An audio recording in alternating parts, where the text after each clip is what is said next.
Our tutorial for today is jogging circuit, basic motor control. Jogging is the process that uses quick power in order to move a motor or load like conveyor into a desired position.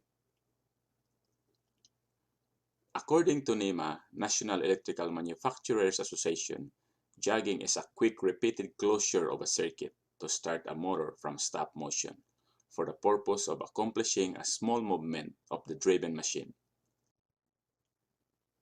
When you press the start button, the current flows from line 1, goes through the stop pause button that is connected in series with the circuit, through the start pause button that is connected in parallel, through the magnetic contactor, overload relay, then back to the power supply line 2. When the magnetic contactor is energized,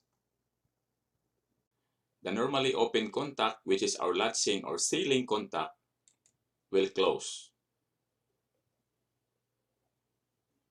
When you release the start button, the current flow will divert from line 1 through stop pause button, through normally closed auxiliary contact, through normally closed jog contact, through the magnetic coil, overload relay, then back to line 2. When you are going to press the jog pause button,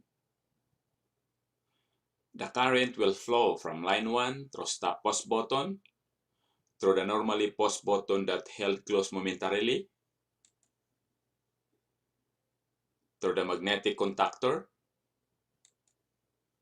overload relay, then back to line 2.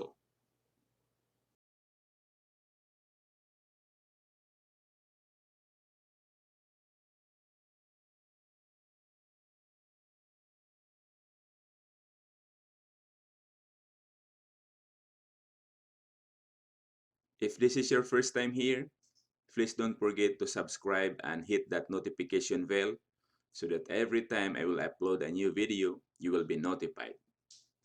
And also, check my other video like interview question and answer, hydraulic pneumatic, fan of robotics, motor controls, and many more.